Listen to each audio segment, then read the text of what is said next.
Hi, everyone. Thank you for joining us this afternoon. My name is Nina Ferry Montanil, and I am the relatively new education and outreach manager for the Shellfish Group. I joined this organization almost a year ago. Emma and I had been talking for a while about how she wanted to incorporate more education into the organization's mission, which is to enhance shellfish resources and their habitat. And at the time, I was a librarian at Oak Bluffs Public Library. So for about 6 years, I worked with the Shellfish Group to run like ad hoc programming. And it just became so popular that last fall, during the month of September, I think I ended up doing like 5 or 6 programs with the Shellfish Group. And the timing was just right for me to switch careers and join the Shellfish Group full time. So we embarked on a year to increase our outreach to schools and also public outreach. This is a picture of my son, Oliver. He is a first grader at West Tisbury School, and this is him at our booth at the Ag Fair this summer. So I think we picked a good time to start more educational outreach because the Ag Fair, for instance, they added a whole education area for children this year in the Antiques Barn that they haven't previously had. So there's a lot of like-minded organizations who are saying, we really need to focus on offering, some free educational activities. So, for those of you who don't know the Shellfish Group, we are a 501c3 established in 1976. We work with all 6 island towns to support municipal propagation of shellfish with bay scallops, quahogs, and oysters, while at the same time enhancing inshore resources through research and water quality and a whole bunch of habitat restoration projects that are really fun and that we've now been able to share with the public. Shellfish are so complementary to our way of life here on the vineyard, both for historical and cultural reasons of the fishery, but also because they feed people. It's, a big economic driver around here, and it keeps our salt pond ecosystems healthy. This is a picture of our flagship hatchery, the Rick Carney Solar Hatchery, and that's over on Weaver Lane. As you can see, it is a teeny tiny building. And those of you who have been to the Shellfish Hatchery, it's pretty amazing. It's built into the side of a cliff going down to the lagoon, and there's about 200 stairs going down to the Shellfish Hatchery. So, as you can imagine, it can be difficult to invite members of the public or classes there because we don't have space for people to for large groups to be in the hatchery, and the stairs can make it challenging. So we've had to think outside the box. Um, this is, part of our goals and missions, which I just talked about. So before I came on board, the Shellfish Group um, really focused on hatchery operations and our restoration projects. Education and outreach was important and valuable, but with only 3 full-time staff, it's really difficult to run 3 hatchery buildings and get into schools and go to public talks and participate in research and festivals and hatchery tours. Um, and pretty much every opportunity the Shellfish Group had for outreach and education was an inbound request. So we would send out, coupons that would say, contact us for a tour. But we wouldn't actively reach out to people and say, we want you to come here for a tour if you're interested. So everything was kind of answering an ask that was coming in. And so we wanted to change that. This is Great Pond Foundation employees who came for a tour this summer, which was really nice for us. We do work with the Great Pond Foundation, and especially David Bauk here over on the left. He's a brilliant scientist here and a great resource for us. So we've worked with David on a number of projects, and just through increasing our visibility, he was like, "Oh, can I bring our staff there for a tour? Because I bet they would really like to see it." And so that's how that happened. So now the Shellfish Group has a full-time education and outreach position. Luckily, when I came on board, it was right just before the next grant cycle for the Edie Foundation, and they've supported us for so many years in different endeavors. And my director, Emma Greenbeach, gave me the leeway to write a grant proposal to the Edie Foundation to support kind of whatever I wanted to do in education for the year. So immediately I, looked around our hatcheries and decided that we needed things. We needed things to show kids and to show people. Um, and I knew that we didn't have our own shellfishing equipment, because even though we support shellfishing and our number of our staff members shellfish on their own, we're not normally in the business of running like shellfishing lessons. Um, so I wrote a grant proposal, and the Edie Foundation granted it to us for almost $9,000, to increase our equipment for education. And previous life, I was an educator. I taught grades 5 through 12. And so toolkit is a very jargony term in schools, but it essentially just means, a grab and go curriculum and box of things that really anyone can read the lesson plan, take to a school, take to a library, and have a meaningful education experience without spending hours kind of worrying and planning what they're going to do. So luckily, I was born and raised here, but I also didn't grow up shell fishing, or, I went to the beach and I went saltwater fishing, but my family didn't shellfish. So part of my planning for the education is to really get everybody out onto the ponds and get them exposed to this great resource, because I feel like there's a lot of people that drive by these beautiful ponds every day, and they might see people shellfishing and they think that's so great.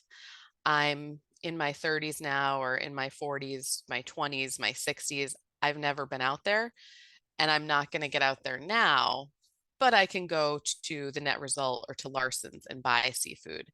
I think a lot of times, we're embarrassed and we're unsure of how to do something, that we've seen for many years. And so I really want to break down those barriers and get people out into these situations, provide them with equipment, and show them that it doesn't matter what age you are or where you come from, like everybody can shellfish and have a sustainable, local, healthy food source. Um, One of the things that has been a challenge this year is I am not a marine biologist. I work with three fabulous marine biologists, and they are very supportive in teaching me the science behind everything that we do. And so for a lot of the programming this year, I went, but then I also needed to make sure I had another staff member with me to help identify sea critters, or, various anatomical portions of shellfish that we were dissecting for high school groups. Um, and I'm lucky that the people I work with are super patient. And I'm also a lifelong learner. And so I've picked up a lot of the knowledge, and it's really great. A bonus with my skill set is that I did have grant writing experience before I came into this position. So not only do I do education and outreach, but I'm also able to help the organization find funding and really make sure that this stays sustainable.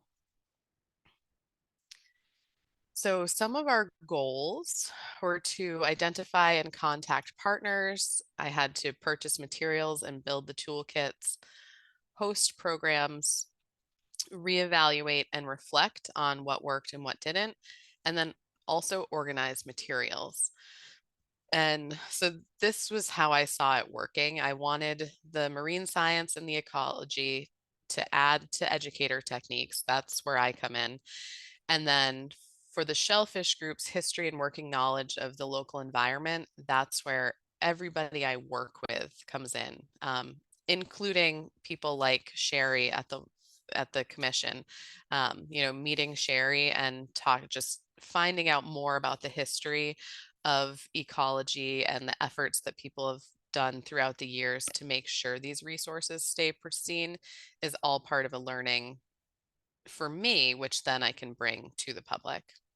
So this picture here is of Emma and a student that we worked with at West Tisbury School, JJ. He was in our biology club last year.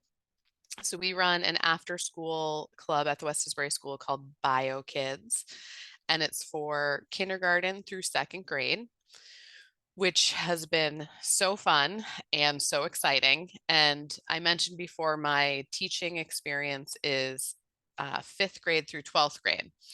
So working with the younger kids is really a relatively new and different experience for me. Um, but I wanted to start them young. I want to get them interested in shellfish. And every little kid, when you take them to the beach, they are so excited to find anything, whether it's seaweed or shells or sand or the dead things or crabs. And so I wanted that excitement to continue to build and also show them that, you know, this is something that you could work in when you're older, or this is something that you can do a longer school project in. If you don't have access to a boat, we might be able to get you out on a boat. So that was part of our reason for starting with the younger kids. Our Bio Kids Club is kind of our flagship pilot of working with kids across the schools. Um, we were able to do it all last spring, so in 10-week intervals, and we're continuing it this fall. And then we're also doing a winter session. One of the things that I learned with BioKids is that as an organization, we have a seasonal influx of stress and strain. And that comes in the spring when we start growing tens of millions of baby shellfish. And for me, that was a challenge because my colleagues said, "Hey, it gets really busy here starting in April." And I said, "Oh, okay, that's great. We're just going to take, an hour and a half a week to do this after school club and get into schools and do some class visits." But it turns out that an hour and a half of club every week involves, an hour and a half of planning or more. And then you're going to the club and you're bringing all the resources. And then people see you in the school. And then all of a sudden, you have the kindergarten and the third grade saying, "Oh, you're so great. Can you come to us?" So I've now learned that I need to make sure that I set realistic time goals for our education and outreach, because even though I did not come on board as a marine biologist or a hatchery worker, um, my role there is still just as important as my role educating and doing outreach. So these are just some more of the kids and some of the experiments that we bring when we go into the schools. We do tend to carry in a lot of things, whether it's seawater and algae, as you can see in the bottom picture, to show kids how shellfish filter the water and how we feed them. Or we do a lot of simple science experiments. The kids were actually learning about science safety equipment that day, which is why they have a face shield and glasses on. And they were making cloud dough, and it's cornstarch and lotion. And out of those two ingredients, you can make like this really fluffy, almost like Play-Doh like substance. Um, and so just showing them that you can use basic things around the house to explore is really cool. We bring touch tanks to a lot of places, and everybody loves them. And that's something that we've always done. So my goal now is to not just bring a touch tank, but to bring an activity with the touch tank. We were able to visit every school last spring, with the exception of the Chilmark School. Um, I contacted all the schools through their librarians or other teacher friends, and Chilmark was the only one that we tried to get into, but timing wise, with either buses coming to us or us going to them, just didn't work out. So we still have to get into the Chilmark School. We reached a big milestone. So, for the first time in over 20 years since the lobster hatchery closed in the late 90s, we actually had a number of school buses here in the spring. Um, and for us, that was really amazing because we have our flagship hatchery on Weaver Lane. And like I mentioned, it's small, it's down a lot of stairs. You can't get a school bus in there. Um, so that's always just kind of been off limits for tours.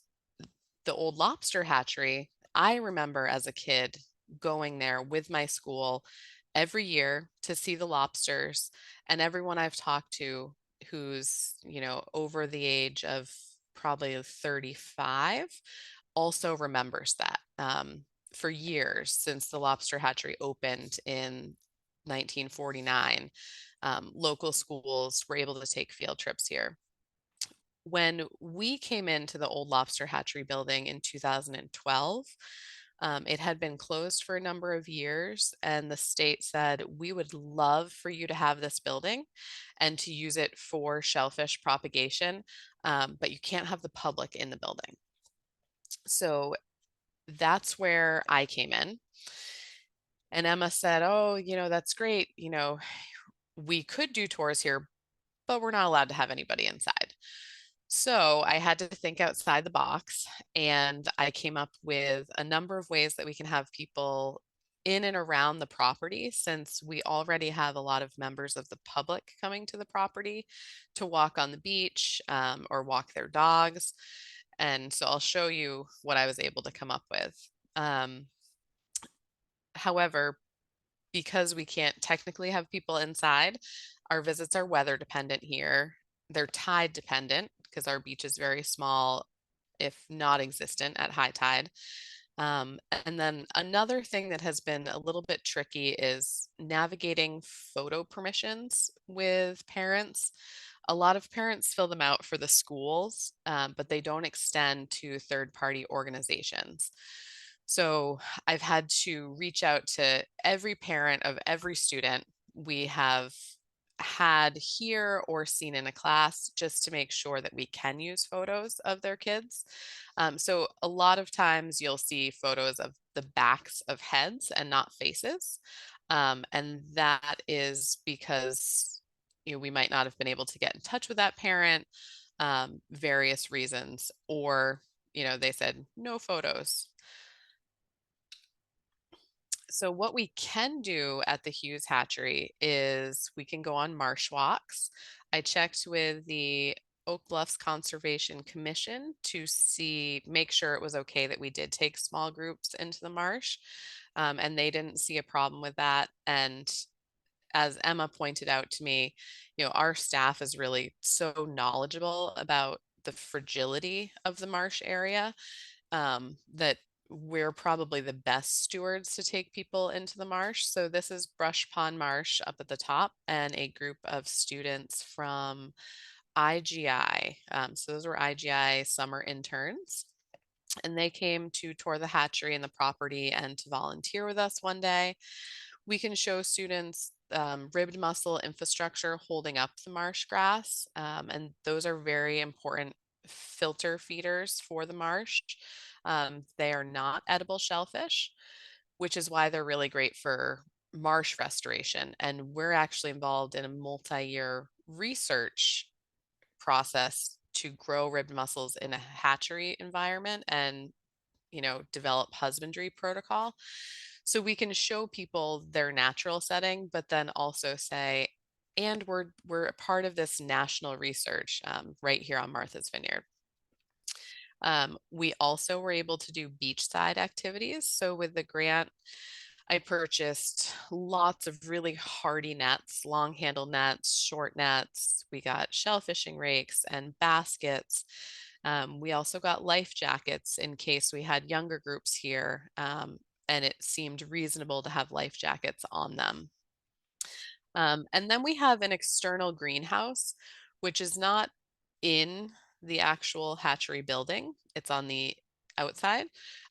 So we do just have groups, step inside the door and they get to see a sampling of all of our systems. So we have upwellers in there where we pipe in seawater and it fills up from the bottom of the tank and feeds the shellfish. We have eelgrass, we have algae. It's just a very small sampling of kind of everything that we do inside of the hatchery, so that people can feel like they've seen the hatchery. The bottom left picture, these are pre-K students from Oak Bluffs. And they were so much fun. And you'll notice I've Fred and Danielle in there. You may know them from the Vineyard Haven Shellfish Department. Most everybody in all the shellfish departments and Mass DEP have been really supportive of our education efforts and have come out to help us when I ask. Another thing we wanted to do was engage kids outside of school. So this is a group of summer residents here, and we met their families through the West Shop Community Fund Foundation that started, I think it's in its second year. And they ended up awarding us a grant to do oyster restoration out in the Great Ponds. And so, we were talking to them at the awards ceremony, and the young woman standing on the left, her aunt came up to us and said, do you think it would be okay if my niece met you? She's in high school and she's really interested in marine biology. And so she did. She came up and talked to us and told us what she does in school. And before we knew it, for the first time, we were taking, lay volunteers out to do field work with us in the Great Ponds. So that was a really cool, inclusive experience for us that we just hadn't thought of before. And I still think a lot of my coworkers, we do the field work a lot. And with oysters, especially, it's dirty, it's hot or cold and exhausting, and the oysters are sharp, so you wear gloves on your hands. And they're like, that's not fun. Why would anybody want to go do that? Um, but then I'm here to remind them that if you never get an opportunity to do that, and you don't even know that there are research projects happening out in the Great Ponds or in the lagoon or in Sedgwick and Tackett, then it is like a cool, unique experience. So I'm kind of the thorn in their side sometimes who says, yeah, I know that doesn't seem like fun, but we're going to do it anyway. And we're going to show people that it can be really cool. The other thing we've done is with myself as an extra staff member, we have been able to attend a few more alliance meetings of regional nonprofits that get together to discuss either programming or environmental education. We're talking Vineyard Conservation Society, the Ag Society, Island Grown Initiative, the Farm Institute, Slough Farm, all of the libraries. There's a number of organizations that have a lot of information to share. And we want to make sure that we can share it in a way that isn't burdening anyone and also not repeating programs. So a couple of really great dedicated people have said, we're going to form these alliances and have a meeting, quarterly or every 6 weeks just to touch base with each other and see who needs support where.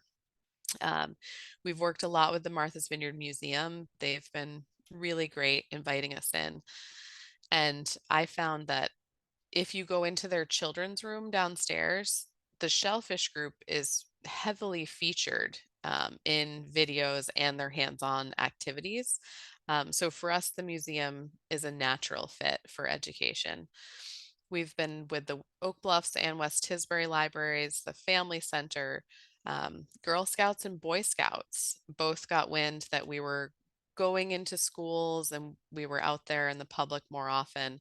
And they've both been in touch to not only tour our facilities, but also to see if they can do volunteer work. And so the Boy Scouts helped us with eelgrass restoration, which was really great.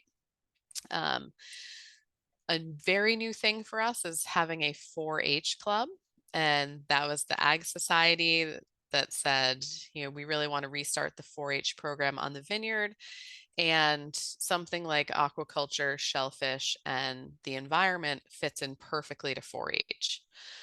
So we're doing that now once a month. The shellfish departments are, like I said, all really supportive of us. And then just through networking with various foundations and grant funders that we have, we're meeting more and more people that want to get out onto the water. At our annual fundraiser in the spring, the bivalve ball, we have a number of auction items that are, called quahog safaris, where you bid on the item and it's going out and clamming. And it's a really novel experience for a lot of people who have never done it. So we provide the equipment, the expertise, the know-how, um, and it's turned out to be a really, really great team building exercise. So these are just some pictures of some of the things that we've had people out to do. In the top left, we've got Girl Scouts at the Martha's Vineyard Museum. Bottom left, we have our 4-H club. That was our first meeting at the Ag Hall.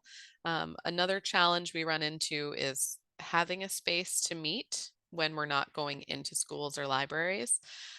So we've identified a number of groups such as the Ag Society or Slough Farm that are really generous with their public spaces. And we can book those public spaces and host education talks or 4-H meets there, which is really cool. The bottom right, these are the Boy Scouts that came and helped us, and they are with Allie McConnell. She's my colleague and a marine biologist who is a Vision Fellow, and her focus is on eelgrass restoration and research. So that was a really fun afternoon. And then up above that, we have a touch tank, but a change that I made when we started doing the education piece is that instead of just bringing a touch tank with all the animals we have on hand, um, this is more focused. So we bring a touch tank full of adult scallops, large juveniles, and then seed, like small seed. And the kids have to do a population study. So, they put on their scientist hats and they're going to do a population study just like we would do out in the field. And they count how many seed are there and they try and differentiate between adults and juveniles. And that's when we can show them, what growth lines are and how a scallop is harvestable and how it's not harvestable, even if it might seem like it's big enough to eat. So we're just, starting to give them a little bit more focus in some activities. The top right is a photo of a giant horseshoe crab that we stumbled across. That was my husband there. He was out clamming with us when we did a program with the Eggertown Shellfish Department in September, a public clamming event. And he brushed up against that with his bare foot. So that was just a nice additional learning opportunity. We had like 30 people out there that day, and they were all able to see this horseshoe crab. And of course, we have our marine biologists, and they were able to tell everybody a little bit more about horseshoe crabs.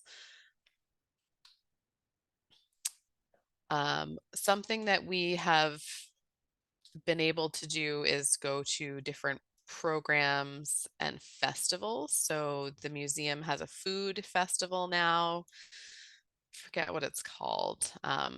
But they started that in June. And so we set up there on the right, and something that Grant enabled us to get was shucking equipment so that we can do shucking demonstrations, but also shucking lessons so we can teach people how to shuck. And at this point, we've had 3 shucking lessons, probably with, I would say, one of them was really large. It was a big group, like 65 people, but only probably 15 participated. So we've taught at least 50 people, or given them the experience of learning how to shuck, and given them gloves and equipment and knives. Um, and that's been really cool. And then to the left here, this is us at the Harvest Festival. Um, and we just have a stronger setup. Um, so we've got the tablecloths and the large visual posters, multiple touch tanks, kid activities, coloring, stickers. So now when we go to a festival, it's more than just 2 touch tanks. It's all of this stuff that kind of appeals to everybody in a group and leads to lots of questions, which we like. Just more examples of some of our community outreach, shucking at the Oak Bluffs Library. That was a really well attended event. We have eelgrass volunteer work in Menemsha, where Allie ran a program first educating the public about eelgrass and harvesting it. And then she met them in Menemsha, and we went and found examples and actually harvested washed up eelgrass shoots that she was then going to replant for restoration efforts, which is just really cool to see. Another thing we've been able to do is design and print more visuals and media. So with our shucking, I've been going through a lot of our old files, and somewhere I found a recipe card, and all the information on it was out of date. And I was like, oh, yeah, we should have a recipe card. So, you know, I made these cards where we're shucking, but this also gives you information about our organization. It gives you a video if you want to go home and practice, and shows you a little bit about what we do in general as an organization. September was a big month for us. We had all of our equipment that we purchased through the grant, and we were able to partner with the Oak Bluffs Library specifically for their Maritime Month, which is a program that I started 7 years ago. So for me, that was kind of a really nice transition from my previous career to this career, in a way that I could keep participating in it. We've also been able to make some large posters and redo some media. So our shell recovery partnership in particular is one of them. Um, our poster for this, I think, was from 2011, and it was bent. So we would take that around to places and talk about our shell recovery program. But our visual just wasn't very strong. Oh, sorry. Oh, how do I go back? So we were able to create new visuals and have them printed. If you know anything about printing these days, it is very expensive, especially if you want to do, hard tag things in color. Um, so that's been really nice. And we can set those up somewhere and be talking to somebody else, and then there's access to up-to-date information. Or we can engage with somebody and answer more questions that they get from the poster. So they're kind of multifaceted. We also use social media, but we do use it sparingly, just because, again, we're mindful of people and pictures and whether or not they want to be on social media. And we've done flyers and events. We also were fortunate enough to host an event on the history of shellfishing and municipal propagation and have it filmed professionally. So there's Ollie Becker from Circuit Arts. He's just off the screen, and his coworker, and they came and filmed this panel of amazing people that have either been on our board or been involved with the commission and water testing or shellfish constables for a number of years, decades. So we have Scott Castro there, who's an oyster farmer, Paul Bagnall, the retired Eggertown shellfish constable. I'm blanking on his name in the middle, but he was Sherry's predecessor, Bill. Wilcox. Thank you, Bill Wilcox. We have Dave Grundon and then Rick Carney on the end there. And a nice recurring message that came from that talk was that when asked what they think needs to happen now, to keep people interested in water quality and the environment and shellfish, all of them mentioned education and outreach. So it was just a really affirming program, that this new venture that we've embarked on is really serving its purpose. We were also featured in Blue Dot Living in the Green Guide, so that was a nice thing for us this year. And these are some of the toolkits and equipment that we've bought. So all of our shucking materials, the shell fishing gear, the peep sites, the craft materials for kids, the educational handouts that I'm making by the dozens, our life jackets. And then finally, after I started collecting all of this, my colleagues and Emma were looking around our building saying, you got a lot of stuff here. So I had to buy, containers and bins and totes to organize them in, and a wheelie cart. The wheelie cart up on the right there has actually been a savior. It fits a full head jug of salt water in it, and those are really heavy, and we bring them to a lot of places. Or it can be filled with craft supplies or shells or any number of science experiments and wheeled around to schools and libraries. And then lastly, just an unanticipated reward for this was knowing that we're making a difference. And so we received, I think, 50 or 60 thank you letters, hand drawn, handwritten thank you letters from the Tisbury third grade, who we worked with 3 times for each class. So we had 6 class visits with them last year. And this was completely unexpected. So it kind of made everything worthwhile, to receive this in June as the hatchery was ramping up and the school year was ending, and we were just trying to find our footing. So I can see that, people are getting a lot out of it, and it's really important, and we're going to keep going. So thank you all for listening. And I'm happy to take any questions.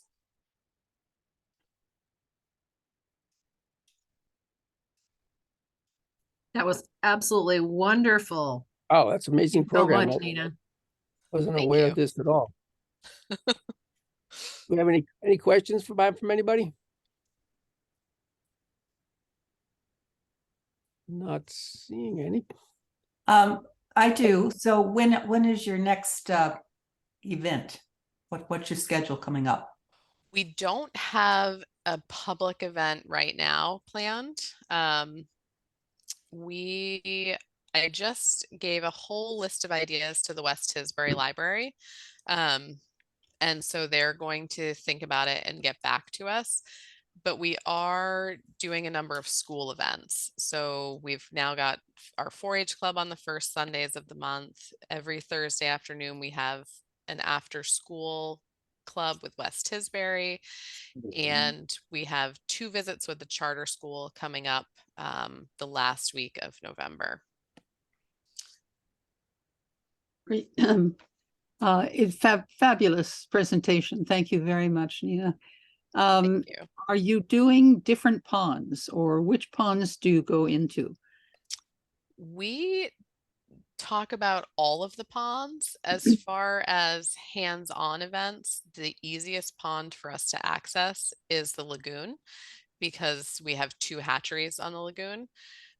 So most of our aquarium building and the school visits have been on the lagoon, near in front of our hatchery or on Doug's Cove. With the shellfishing event, we were able to partner with Eggertown for that, and that was purposeful. One, because Eggertown has a really robust shellfish populations in Catama Bay, but also because the way that Catama Bay is to go shellfishing, you have to walk out into the middle of the bay, and that can seem inaccessible even if you know it's low tide. So we just wanted to ensure people that, hey, it's safe and you can take your 3-year-old out there into the middle of the bay and go shellfishing. We have previously done programs on Sedgwick and Tackett at Pequot Point, and I'd like to do more in the future. This year, the town wasn't growing oysters there, so we were unable to do anything there. Um, so, and then I have some plans to do programs at the Tisbury Great Pond. And we do a lot of work at Eggertown Great Pond. So that's when we had that family come out and volunteer with us there. Do you have a monthly like newsletter or something you can subscribe to so you know what the events are? We don't have that set up yet. It's something that we are thinking about. I know Emma's really mindful of not sending out a lot of correspondence. We have a number of mailing lists, and we get people to sign up for them because we really contact them like twice a year. But it's not off the table. It's something that we're thinking about discussing. And anything we do so far has been in collaboration. So if we're doing programs with the libraries, I know that the libraries have a mailing list and events calendars. Same thing with the Ag Society. So unless it's like a registration sign up for kids, we know that there are ways that what's going on is being advertised. Yeah, I've seen you on the Oak Bluffs Library website. How about the newspapers? Yeah, we were in their events listings for what we were doing. And we need to, I've reached out to them a number of times to ask for an article, and haven't had one yet on this. But we're in the newspapers a lot, so we're kind of, sometimes it's mentioned. But I'd really like to get one of them to write a full article on our education efforts. I think they absolutely should. Nina, I have a question for you. Sure. I'm wondering, one of the things Sherry and I have been talking a lot about are environmental justice programs Mhm. and ideas. And I'm wondering if you have thought at all about that and working in some of those ideas into your presentations. Yes, we have. So we were recently talking about how we could improve our outreach to the Brazilian Portuguese speaking community here. And when I was at Oak Bluffs Library, I spearheaded an ESL program, where we started ESL classes, free classes for the community, and also like bilingual story times. Um, so we would love to do that. I also know Leah Palmer well at the superintendent's office, and I worked with her on a number of those initiatives. I will say that just naturally by working in the public schools, like when we went to Eggertown and I worked with the 4th grade last year, close to 50% of the students were Portuguese speaking Brazilian bilingual students. And Tisbury was also very close, the Tisbury 3rd grade. So we are reaching populations that maybe didn't grow up shellfishing or didn't grow up with, having a history on the vineyard of shellfishing. Great, thank you very much. Nina, wonderful presentation Thank you, and John. extremely heartening, everything that you're doing. Thank you for that. I was wondering, the Environmental Education Alliance, I thought I guess it was moribund rather than completely defunct. When did that reconstitute itself? And Right is there a now. way to connect to it? Sorry? Yeah. Emily Armstrong from IGI, she sent out an email about 3 weeks ago. And that was the result of the Programming Alliance meetings that started happening in September. And a bunch of us there, mentioned this Environmental Educators Alliance that, this program used to happen before COVID, and then we haven't seen it since then. So Emily just sent out an email about it, setting up another meeting. I think it's on the 28th. Is Sherry has my contact info, or I can throw it in the chat. Let me see if I can stop sharing my screen. And so feel free to reach out to me if you want to be involved in that. I can let Emily know because she appears to be organizing it right now. Or even if you want to just be aware if we do more public programs, or how you can get involved, or maybe you want to help or collaborate with any of the above. Well, Sherry's got a great list of all the people who have participated in these meetings over the years. She does. It's a very long list. A very long list. I can share that list. That'd be good. Definitely. I kind of cull it every once in a while to make sure that, the ones that are kicking back. And it looks like I've got it down to only 5 or 6 kickback now. But yeah, I include Julian Sear and who's the other representative? Oh, Dylan Fernandez. So they're all in there. So yeah, it's a good group, and I definitely can give you that list. Excuse me. Too much love right now.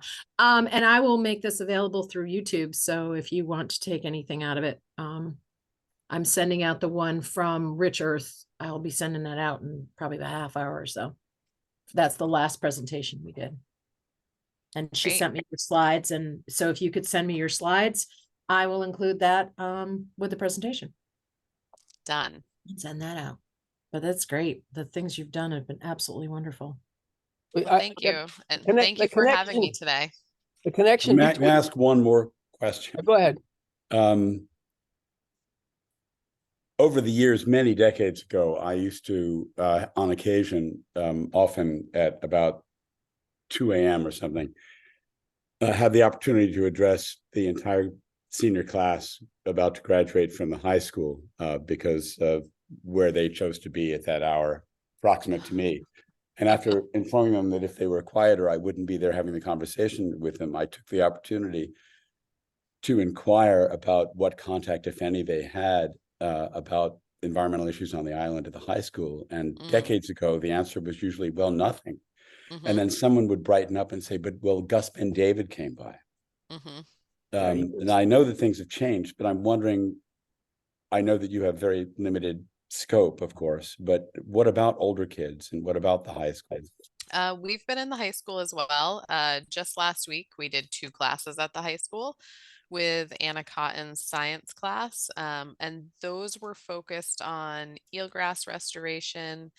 And then the other one was a more general presentation about the hatcheries and water quality around the vineyard.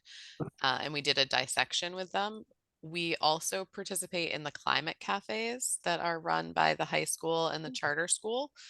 Those happen once a month in various places in the community. That's been a really good collaboration for us, and we're trying to get there as much as we can. I think that, as you know, there's been a big focus on standardized testing in public education in the last 20 years. there still very much is that focus, especially if you're talking about kids who are taking AP classes. Um, but we have some teachers, the librarian at the high school, Anna Cotton in the science, the charter school is very receptive and they are interested in working with us more. And then we're working with Island Grown Initiative, who already has a foothold in the schools, and they focus on a lot of environmental education, but more land based, to be collaborators and expand that into the ponds and the inshore resources. So I think in some ways it's better, and in other ways it's more restrictive. There's not as many field trips, but we are getting the word out there that we're here and available. So just hoping people pick up on that. Are there opportunities for high school kids to do even very short-term internships, beyond the one-off volunteering events, to learn more for kids that are that much more interested in it? Yeah, so we have had a number of summer employees actually. This year we had 2 high school students. Last year we had 1 high school student. Um, and then we've had a couple of kids approach us about internships. And I think this coming summer, we will have a 3-work internship with a young woman who actually lives off island, but she has family here in the summer. And um, I have the bandwidth to stay in touch with her. So she recently reached out and said she'd love to help us with research this winter. Um, and so we were also working with a high school junior at the end of the summer who thought she might be interested in doing a project with us for a semester. Unfortunately, I don't think she was as interested as maybe her parents were interested in her doing it. So that fizzled out. But I ended up saying to the dad that, if she does become interested, like if we have a student who comes to us and they really want to do it, we will make the opportunity for them. Great.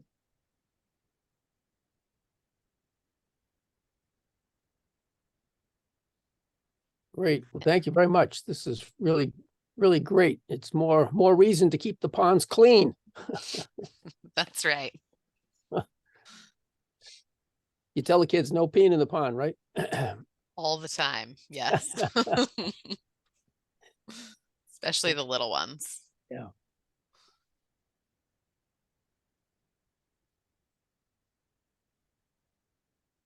Sherry, what's next on your agenda?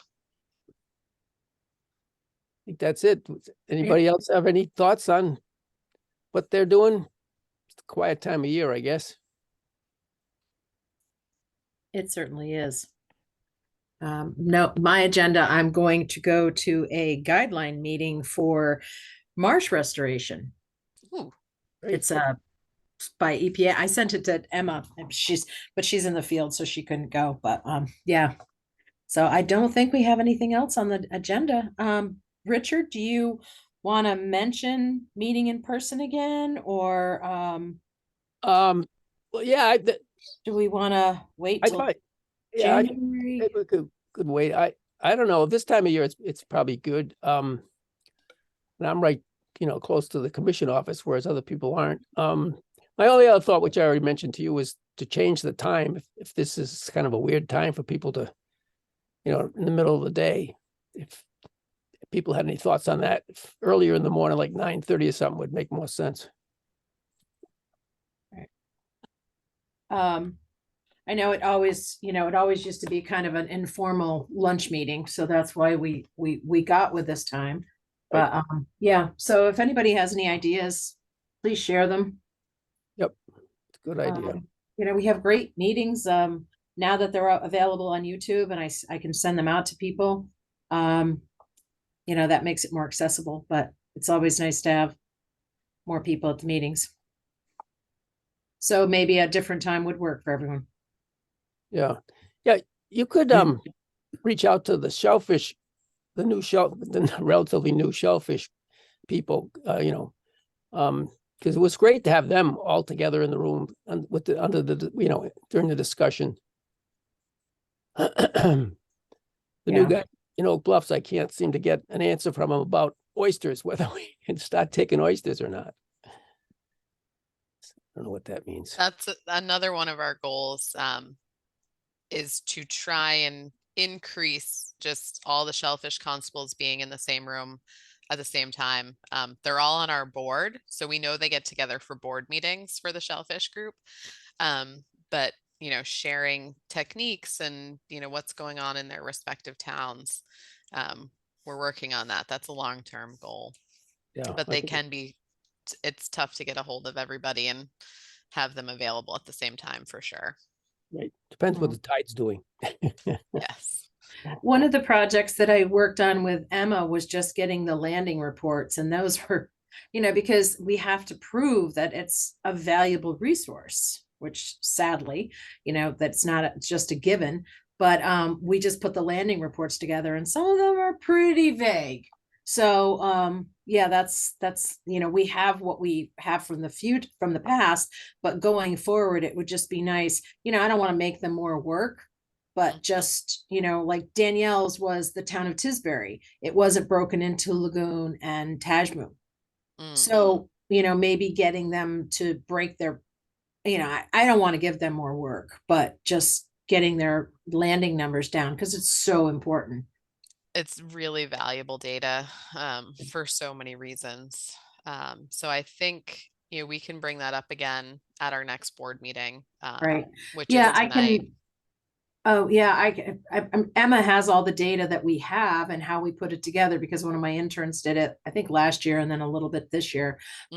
So she can show what we have right now, and then just it's like they'll see the glaring holes, and hopefully they can, maybe there's somehow that they can easily break that down a little bit more. I'll throw it out there tonight at the board meeting. Yeah. I think the more we mention something also, the more used to it everybody becomes. Like, oh yeah, there they are again with the landing data. Okay, what sort of system can we come up with? So they'll stop asking us. Right. Because we do, they have the licensing information that's pretty basic and easy to get, but just the actual how many were actually coming in was really valuable information. And yeah, that'd be great. So good. Bring it up to them again tonight. now that I'm getting to know everybody, they're like, oh, there's the spreadsheet, girl. All right. Not her again. Yeah, pretty much. Commercial guys have to give the numbers of what they're pulling in. Is that right? But not the like myself or just private people. Right. Yeah. I think depending on the town, that was another thing I tried to do was just pull together, how much does it cost in this town? What are the dates in this town? What are the places to go in this town? And that information is so tough to find. So it depends on the town. I mean, I think in Eggertown, they want you to report it every time. The other towns, you report it when you see them. So it just depends. Oh, interesting. But they do have log books in their trucks. So there's some way they're tallying data.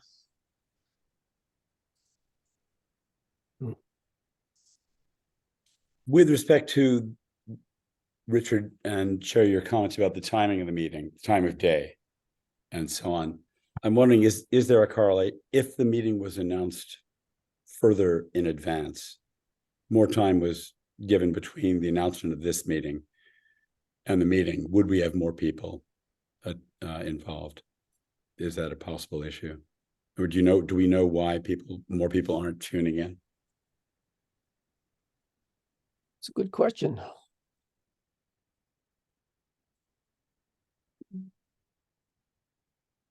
I mean, Sherry, you give us at least 2 weeks notice, right?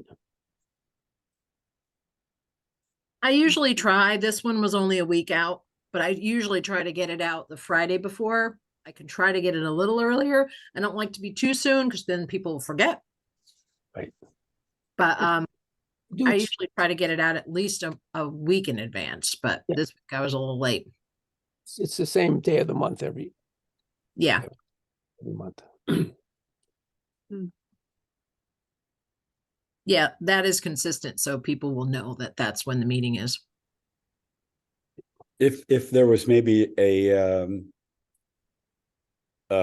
Google Calendar invitation, you know, that included the Zoom address and so on that went out, and then it would just be in then it would just be in everybody's calendar. If the day is always I haven't done that, but I can give it a go. That'd be great. Oh, good idea.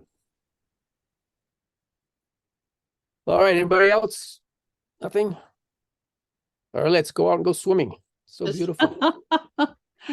Nina, I just wondered, are there any projects that you are having problems with, or, you know, look ahead to that you want to do, or populations you want to work with?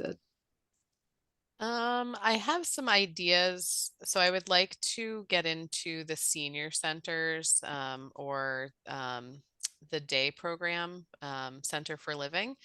I have worked with them before through the libraries, and I think that it would be fun again. You know, when you're young, it's really fun, and when you're older, it's really fun, and it brings up lots of core memories. And so I'd like to do that. That I don't think I'll have a problem with. I just need to do it and check with Emma and make sure that I have the time to do it. Some of the problems that we face, a major one is just space. So Emma and I have looked at a couple of large grant proposals, like federal grants, to renovate the old lobster hatchery and recreate an educational space in the front room. That is a long-term, like a 5-year dream project. And so we are going to keep chipping away. We did submit a full grant proposal to EPA's SNAP program this summer for it. We did not get funded, but now we have that proposal, and we've talked to some engineers and some designers, and so now we can take that and rework it, make it better, and find another opportunity that supports infrastructure.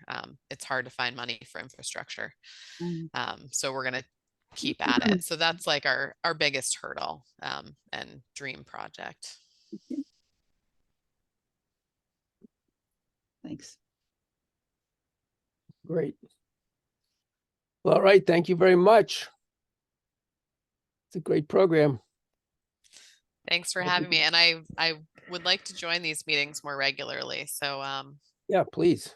yes, I find them That'd to be be great. informational. Yeah.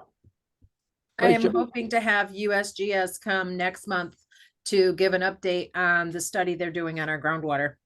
Because Cool. they've been doing that project for over a year now, so they should have some basic information. So I'm gonna try. Say it again. I missed who's going to come.